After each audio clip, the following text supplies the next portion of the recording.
Dari perjalanan Presiden Prabowo ke luar negeri, Donald Trump akan memimpin Amerika Serikat 4 tahun ke depan dengan kebijakan yang ia populerkan, yaitu proteksi dagang. Sedangkan dengan Tiongkok, Indonesia selalu defisit dagang.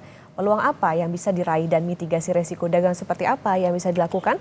Kompas Bisnis sudah bersama Direktur Eksekutif sekaligus Ekonom Selyos Bima Yudhistira. Selamat pagi Mas Bima. Selamat pagi. Mas Bima, kita ulas sedikit dulu dengan Amerika Serikat. Exxon, Chevron, Freeport, GE Healthcare langsung disebut oleh Presiden Prabowo. Apakah perusahaan-perusahaan ini bisa menjadi benchmark investasi langsung ke Indonesia?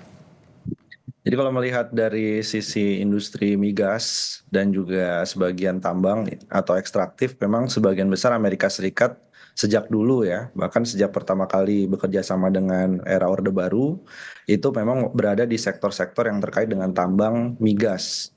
Jadi ini bukan suatu hal yang surprising. Artinya memang Amerika Serikat berada di sektor-sektor yang menjadi minat mereka paling besar. Nah, di satu sisi kalau Trump ini kan juga sebenarnya menjadi khawatiran ada banyak sekali kesepakatan di luar dari sektor migas. Misalnya salah satunya adalah kesepakatan terkait dengan transisi energi. Nah, ini di era Trump ini menjadi pertanyaan besar, apakah akan dilanjutkan atau tidak.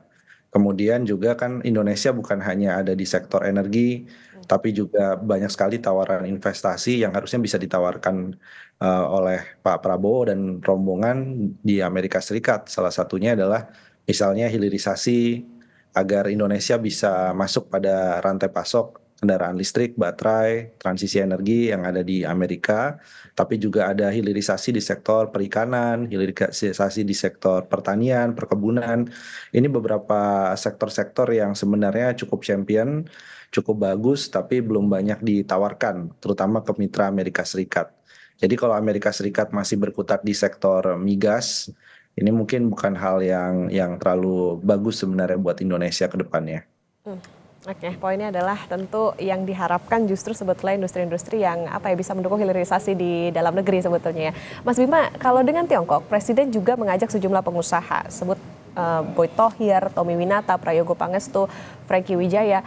Apa yang bisa diartikan oleh pasar?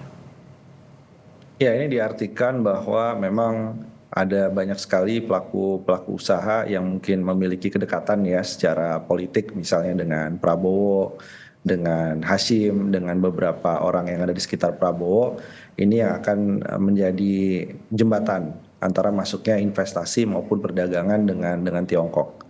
Nah, tapi kalau melihat dari sektor-sektornya, tentunya masih juga sektor yang berkaitan dengan energi-energi fosil. Salah satunya pada waktu di China ada statement ya bahwa ada kerjasama di Natuna itu untuk eksplorasi dan eksploitasi migas.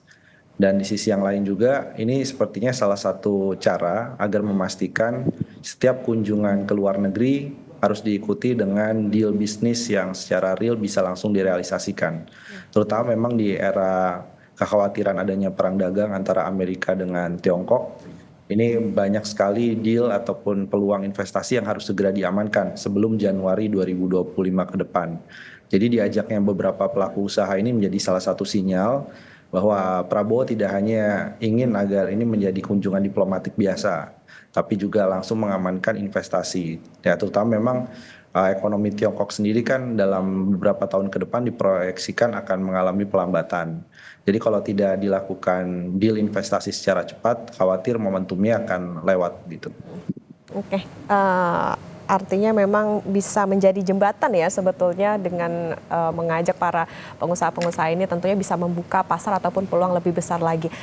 Mas Bima, masuk ke konteks neraca dagang dengan Amerika Serikat, Indonesia surplus, tapi Trump ini sangat tidak suka dengan negara penyebab Amerika defisit. Dengan Tiongkok, Indonesia selalu defisit. Nah, kalau kondisi sebelum 4 tahun lalu terulang, yaitu perang dagang, apa yang perlu dimitigasi dan diantisipasi oleh Indonesia? Ya, pertama kita harus memitigasi bagaimana efek dari perang dagang ternyata kurang begitu bagus bagi Indonesia. Karena yang diharapkan misalnya terjadi relokasi industri baik dari Amerika, dari Tiongkok itu ke Indonesia.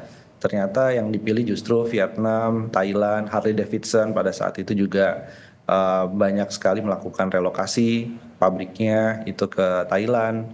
elektronik itu banyak ke Vietnam, bahkan juga untuk komponen energi terbarukan untuk menghindari tarif, mereka pindah ke negara-negara lainnya. Semikonduktor dari Taiwan, dari Tiongkok, diversifikasinya ke Malaysia saat ini. Jadi menjadi pelajaran penting bahwa kita harus memang mengejar nih relokasi industri kalau terjadi perang dagang dan pasti akan terjadi eskalasi perang dagang. Jadi evaluasi dari periode pertama Donald Trump ini bagaimana segera kita melakukan persiapan-persiapan di dalam negerinya, daya saingnya, birokrasinya, pemberantasan korupsinya, biaya-biaya untuk perizinan harus lebih dimurahkan lagi, diturunkan. Itu yang harus dimitigasi. Kedua, karena terjadi perang dagang, maka Tiongkok yang sedang kelebihan kapasitas produksi, mereka menyasar negara seperti Indonesia yang konsumennya cukup besar. Jadi kita juga harus mitigasi, jangan sampai kita dijadikan limpahan dari produk-produk yang tidak terserap ke Amerika, terserap ke pasar lainnya karena perang dagang, maka itu akan banyak masuk ke Indonesia. Yang terakhir, ini adalah soal GSP ya, General System of Preference. Jadi fasilitas GSP ini adalah fasilitas bagi negara-negara berkembang, negara miskin, sehingga tarifnya bisa murah untuk masuk ke Amerika. Jadi kalau Donald Trump dengan proteksionismenya merasa bahwa Indonesia salah satu penyebab defisit perdagangan Amerika, maka kita harus memitigasi jika terjadi evaluasi. Jadi tekstil, pakaian jadi, alas kaki, dan juga perikanan ini bisa saja tarifnya naik ketika ekspor ke Amerika Serikat. Ya, apalagi pasar kan juga pasti merespon soal ini. Tadi Mas Bima sempat mention soal bagaimana biaya, kemudian juga dikhawatirkan Tiongkok ini kelebihan produksi bisa menyasar ke Indonesia, yang biasanya terkait dengan itu kan soal kebijakan tarif dan non-tarif nih Mas. Apa kekuatan dan kelemahan kebijakan tarif dan non-tarif dalam hubungan dagang internasional? Jadi memang kebijakan tarif ini adalah kebijakan yang paling mudah untuk dipatahkan, terutama ketika terjadi perang dagang ataupun sengketa. Ini adalah kebijakan yang paling harus dihindari, karena kebijakan tarif dari beberapa waktu terakhir, Indonesia misalnya menerapkan kebijakan tarif, itu digugat di WTO kalah, gitu ya. Jadi artinya tarif ini kan di era banyak sekali kita sudah menaikkan kerjasama perdagangan internasional, perdagangan bilateral, menggunakan tarif untuk melindungi pasar dalam negeri bukan pilihan yang tepat. Kecuali kita merevisi berbagai kerjasama perdagangan bebas itu. Tapi kalau kita ingin lebih advance lagi, lebih maju lagi, bisa menggunakan kebijakan non-tarif.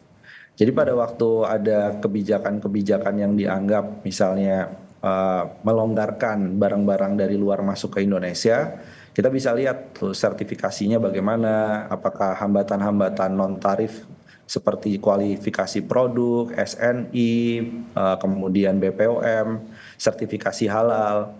Nah, itu salah satu cara agar barang-barang luar tidak masuk secara deras di Indonesia. Jadi salah satunya dengan cara sertifikasi dan standarisasi itu. Itu menjadi salah satu opsi yang lebih efektif dibandingkan kebijakan naikkan bea masuk, ya, naikkan pajak-pajak yang terkait dengan impor produk. Tapi juga kita harus melihat bahwa ada yang lolos dari dua itu. Jadi tidak kena tarif, tidak kena non-tarif, yaitu barang ilegal. Dan ini jadi salah satu PR juga, karena limpahan dari kapasitas produksi Tiongkok bisa jadi tidak hanya masuk melalui jalur perdagangan yang resmi, tapi juga perdagangan yang ilegal. Dan ini salah satu hal yang membuat neraca perdagangan kita sebenarnya defisitnya jauh lebih besar daripada data yang ditampilkan oleh pemerintah. Tentu kalau kebijakan tarif dikhawatirkan ya tetap dilalui aja nih, karena memang Indonesia bisa jadi pasar yang besar, karena tadi kembali lagi seharusnya dari non tarifnya juga bisa diberlakukan untuk menghindari ataupun juga melindungi industri dalam negeri. Kemudian Mas Bima, tentang investasi langsung, saat ini kan Vietnam jadi pesaing Indonesia. Kenapa Indonesia nggak dipilih misalnya oleh Apple? Salah satunya adalah dari sisi kedekatan geografis. Jadi ke dalam konteks perang dagang Amerika dengan Tiongkok, yang paling dekat bergeser jika basis produksinya di Tiongkok itu adalah di Vietnam. Karena dia berbatasan secara darat secara langsung dengan Tiongkok. Kemudian dari sisi upah sebenarnya relatif Indonesia juga bisa bersaing upahnya dengan Vietnam. Produktivitas juga per jam itu dari data ILO Indonesia jauh lebih baik daripada Vietnam. Jadi soal tenaga kerja kita ada perdebatan soal itu apakah Indonesia lebih baik atau tidak dibandingkan Vietnam. Tapi yang jelas iklim berusahanya, kepastian berusaha, kepastian regulasi itu menjadikan Vietnam lebih unggul daripada Indonesia. Kerumitan birokrasinya itu justru Vietnam jauh lebih baik untuk menangani kerumitan perizinan birokrasi, biaya-biaya izin lebih murah, itu mereka jauh lebih unggul daripada Indonesia. Dan di Vietnam itu kepala daerahnya itu sangat-sangat agresif dalam menarik investasi masuk. Jadi kalau di Indonesia terlihat lebih ke arah pemerintah pusat yang promosi dan mencari investasi masuk. Tapi kalau di Vietnam, kepala daerahnya saling berlomba. Jadi satu daerah menawarkan insentif, daerah lain tidak mau kalah menawarkan insentif yang lebih besar. Itu yang menjadi kompetisi sehat antar daerah di Vietnam.